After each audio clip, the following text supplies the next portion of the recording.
പറയുന്നത് കേൾക്കണോ? അള്ളാന്റെ റസൂല് വീട്ടിലേക്ക് വന്നിട്ട് കൂജയിൽ നിന്ന് വെള്ളം കുടിച്ചിട്ട് ഒരു മൂലയിൽ അനങ്ങാതെ കിടക്കുമായിരുന്നു. ഞങ്ങൾക്ക് സങ്കടം വന്നിട്ട് ഭാര്യമാര് ചെന്ന് അള്ളാന്റെ റസൂലിന്റെ വയറ് തടവി കൊടുക്കുമായിരുന്നു. അള്ളാന്റെ ഹബീബിന്റെ ജീവിതമായിരുന്നു.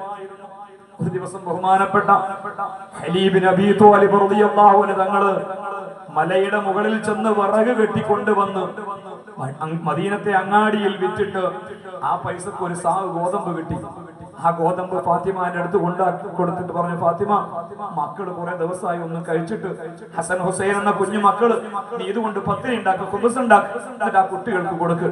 ഫാത്തിമ ബീവി റളിയല്ലാഹു അൻഹ അതുകൊണ്ട് 4 ഖുബ്സ് ഉണ്ടാക്കി. 4 ഖുബ്സ് ഉണ്ടാക്കി. പത്തിരി എന്ന് പറഞ്ഞാൽ നമ്മുടെ ഈ പീടിന്ന് മേടിക്കുമ്പോഴത്തെ സോഫ്റ്റ് ഖുബ്സ് അല്ലട്ടാ, അത് ഉമി നിറഞ്ഞ ഖുബ്സാണ്. ആ ഖുബ്സ് ഇട്ട് 4 എണ്ണം ഉണ്ടാക്കി.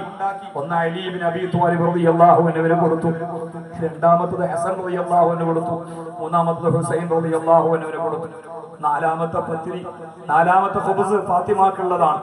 അത് ഫാത്തിമ കഴിക്കാൻ വേണ്ടി വായിലേക്ക് ഉയർത്തിയപ്പോഴാണ് ഉപ്പാനെ പറ്റി ഓർമ്മ വന്നത്. എന്റെ ഉപ്പ വല്ലതും കഴിച്ചിട്ടുണ്ടാവോ? ഫാത്തിമ ബീവി ആ ഖുബ്സ് മെല്ലെ തന്റെ തട്ടത്തിന്റെ ഉള്ളിലേക്ക് വെച്ചിട്ട് ആ വീട്ടിൽ നിന്ന് ഇറങ്ങി, ആരും കാണാതെ ഇലാ ഹദറത്ത് റസൂലുള്ളാഹി സ്വല്ലല്ലാഹു അലൈഹി വസല്ലം തങ്ങളുടെ ഹദറത്തിലേക്ക്, അല്ലാഹുവിന്റെ റസൂലിന്റെ വീട്ടിലേക്ക് ചെന്ന് ഫാത്തിമ ബീവി തന്റെ തൊക്കിൽ നിന്ന് ആ ഖുബ്സ് എടുത്തിട്ട് പുണ്യ നബിയുടെ കയ്യിലേക്ക് കൊടുത്തപ്പോ വറക്കുന്ന കൈകളോടെ അള്ളാന്റെ ഹബീബ് അത് വാങ്ങിച്ചിട്ട് അതിലൊരു കഷ്ണമെടുത്ത് വായിൽ ചവച്ചിറക്കുമ്പോ അള്ളാന്റെ റസൂലിന്റെ കണ്ണിൽ നിന്ന് കണ്ണുനീര് ധാരധാരിയായി വീഴുന്നുണ്ട്. ഫാത്തിമ ബീവി ചോദിച്ചു, ഉപ്പ എന്തിനാ കരയുന്നത് ഉപ്പ എന്ന് ചോദിച്ചപ്പോ, എന്റെ പ്രിയപ്പെട്ട മുഅ്മിനെ, ഖൽബ് പൊട്ടണം. അള്ളാന്റെ ഹബീബ് പറഞ്ഞു, ഫാത്തിമ, 3 ദിവസമായിട്ട് നിന്റെ ഉപ്പാന്റെ വയറ്റിലേക്ക് പോകുന്ന ആദ്യത്തെ ഭക്ഷണമാണ് മോളെ ഇത്. വിശന്നിട്ടിരിക്കുന്നതാണ് അല്ലാഹുവിന്റെ ഹബീബ് റസൂലുള്ളാഹി സ്വല്ലല്ലാഹു അലൈഹി വസല്ലം. അള്ളാന്റെ റസൂൽ അതിന്റെ പകുതി കഴിച്ചു. എന്റെ മോളെ ഓഹരിയാണെന്ന് അള്ളാന്റെ റസൂലിന് അറിയാമായിരുന്നു. പകുതി ഫാത്തിമാക്ക് തന്നെ തിരിച്ചു കൊടുത്തിട്ട് ഹബീബായ നബി തങ്ങൾ പറഞ്ഞു, മോള് കഴിച്ചിട്ടില്ല എന്ന് എനിക്കറിയാം, അതുകൊണ്ട് കൊണ്ടുപോയി മോള് കഴിച്ചോ എന്ന് ബഹുമാനപ്പെട്ട നബി സല്ലല്ലാഹു അലൈഹി വസല്ലം തങ്ങൾ പറയുക. ഇങ്ങനെ എത്രയോ ദിവസങ്ങൾ ബഹുമാനപ്പെട്ട ആയിഷ ബീവി റളിയല്ലാഹു തആല അൻഹയ്ക്ക് ബഹുമാനപ്പെട്ട സുബൈർ റളിയല്ലാഹു അൻഹു തങ്ങൾ ഒരു വിരുന്നൊരുക്കി കൊടുത്തു. അങ്ങനെ വീട്ടിലേക്ക് ചെന്ന് ബഹുമാനപ്പെട്ട സുബൈർ റളിയല്ലാഹു അൻഹുവിന്റെ വീട്ടിലേക്ക് ചെന്ന് ഹബീബായ നബി തങ്ങളുടെ ഭാര്യയാണല്ലോ, ഉമ്മയാണല്ലോ, നമ്മളൊക്കെ ഉമ്മുൽ മുഅ്മിനീനല്ലേ, ആയിഷ ബീവിക്ക് വിരുന്നൊരുക്കിയതാണ്. അങ്ങനെ ഒരുപാട് ഫ്രൂട്ട്സുകൾ, പഴങ്ങൾ ബഹുമാനപ്പെട്ട ആയിഷ ബീവിയുടെ മുന്നിൽ കൊണ്ടുവച്ചപ്പോ ആയിഷ ബീവി അവിടെ നിന്ന് കരയാൻ തുടങ്ങി.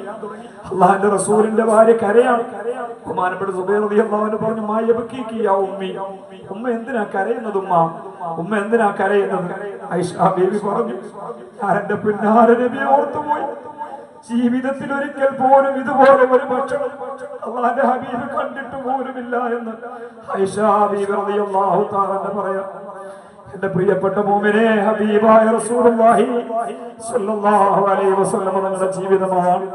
അസ്സലാത്തു വസ്സലാമു അലൈക യാ സയ്യിദി യാ റസൂലല്ലാഹ്. അങ്ങ് ജീവിച്ച ജീവിതം ഞങ്ങൾക്ക് സ്വപ്നം പോലും കാണാൻ കഴിയാത്തതാണ്. അള്ളാന്റെ ഹബീബ് എത്രയോ ദിവസങ്ങൾ പട്ടിണി കിടന്നിട്ടുണ്ട്. എത്രയോ ദിവസങ്ങൾ അള്ളാന്റെ ഹബീബ് ഉറങ്ങാത്ത ദിവസങ്ങൾ എത്രയോ ഉണ്ടായിട്ടുണ്ട്. ആർക്ക് വേണ്ടിയാന്നറിയോ? ഇതൊക്കെ ആർക്ക് വേണ്ടിയാ? ഇതൊക്കെ എന്തിനാ?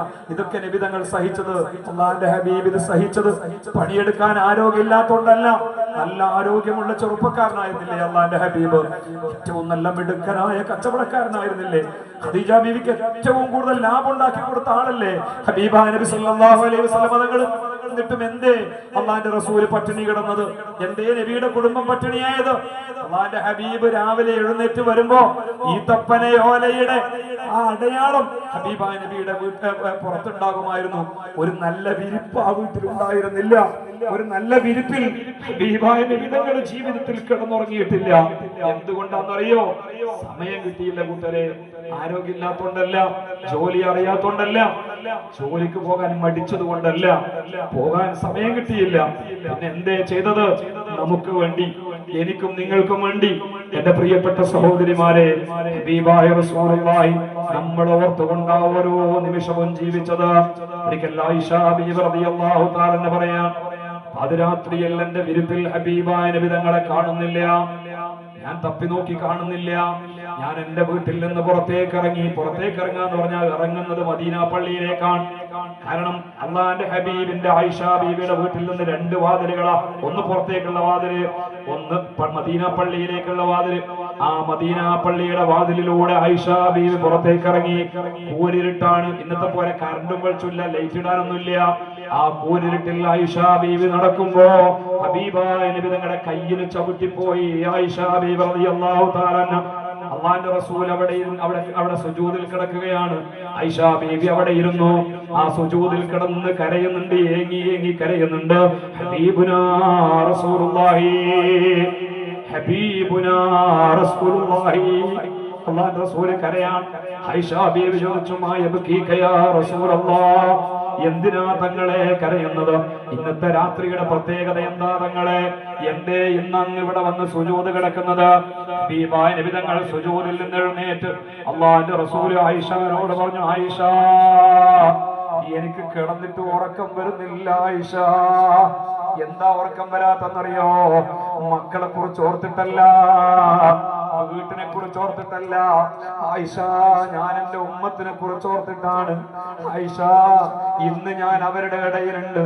അവരെന്ത് പ്രയാസം വന്നാലും, അവരെന്ത് വിഷമം വന്നാലും, അവരെന്റെ അരികിലേക്ക് ഓടി വന്നാൽ ഞാൻ അവരെ ഒന്ന് സമാധാനിപ്പിച്ച, ഞാൻ അവർക്ക് വേണ്ടി ഒന്ന് ദുആ ചെയ്താൽ അവർക്ക് വല്ലാത്ത സമാധാനമാണ്. അവരുടെ എല്ലാ പ്രശ്നങ്ങളും തീരുമായിരുന്നു.